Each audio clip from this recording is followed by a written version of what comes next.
31 রাতে আমরা বাড়ির সবাই মিলে বারবিকিউ পার্টি করেছিলাম। আমি কি লেট লতিফ দেখেন, 31 গিয়েছে কবে আর আমি আজকে ভিডিও আপলোড করছি।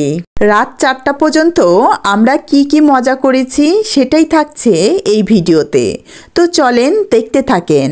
এখানে আমি বারবিকিউ করার জন্য চিকেনটাকে কেটে ধুয়ে রেডি করে নিচ্ছিলাম। আর হ্যাঁ, আজকে আমাদের বারবিকিউ করার জন্য ট্রিট দিয়েছেন আমার বড় আব্বু আর ছোট চাচা দুইজন মিলে।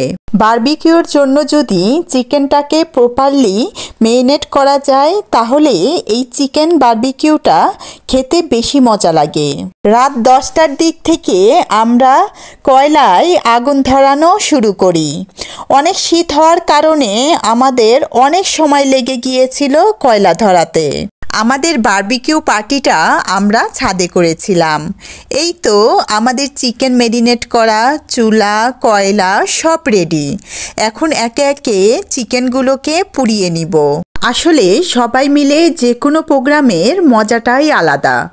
একা একা কোনো কিছুই ভালো লাগে না। আর আমরা সব চাচাতো ভাই বোনরা যখন একসাথে থাকি তখন মজা করার জন্য কোনো প্রোগ্রামই লাগে না। এমনিতেই অনেক মজা করি আমরা। আর যখন প্রোগ্রাম হয় তখন তো মজা করার কোনো লিমিট থাকে না, যা হয় আনলিমিটেড। আমি চিকেনটাকে মশলা মেখে রেডি করে দিয়েছিলাম আর আমার বর, দুলাভাই আর ভাইরা সবাই ছিল চিকেন ভাজার দায়িত্বে। 31 রাতে অনেক শীত ছিল আর সাথে অনেক বাতাসও ছিল, কিন্তু আমরা এসব তোয়াক্কা না করে আমাদের গল্প, আড্ডা, নাচ, গান চলছিল সমান তালে। এই বারবিকিউ পার্টিতে আমার ছোটবেলার পিকনিকের কথা খুব মনে পড়ছিল আর সেটা আমি সবার সাথে বলছিলামও। আমরা ছোটবেলায় যে কোনো একটা ওকেশন থাকলেই হলো, সেটাকে কেন্দ্র করে পিকনিক করতাম।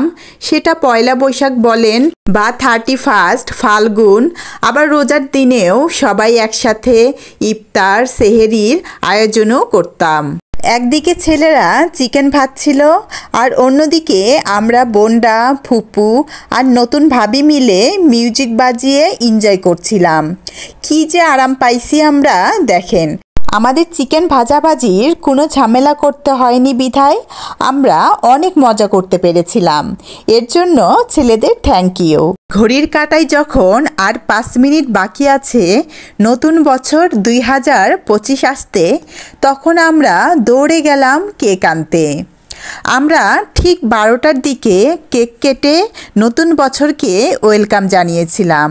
আর কেকটা নিয়ে এসেছিল আমাদের নতুন ভাবিকে তার মামি কেকটা বানিয়ে দিয়েছিল নিউ ইয়ার উপলক্ষে। কেকটা ভীষণ মজার ছিল। যে কোনো প্রোগ্রামকে উদযাপন করতে এই কেক ছাড়া তো হয়ই না। কেক কাটাই যেন থাকে সবার আকর্ষণের কেন্দ্রবিন্দু, তাই না? তো আমরা এই মজার কেকটা কেটে কুটে সবাই মিলে খেলাম মজা করে। আমাদের চিকেন ভাজতে ভাজতে প্রায় রাত 2:30 বেজে গিয়েছিল। ঠিক এতক্ষণ আমরা গানের সাথে যেমন খুশি তেমন নাচ করছিলাম সবাই মিলে। আমাদের নাচ চলছিল ঠিক যেন ছোটবেলার সেই যেমন খুশি তেমন সাজের মতোই। 31 রাতে আমাদের খাওয়া দাওয়া, গল্প আড্ডা করতে করতে রাত 4টা বেজে গিয়েছিল।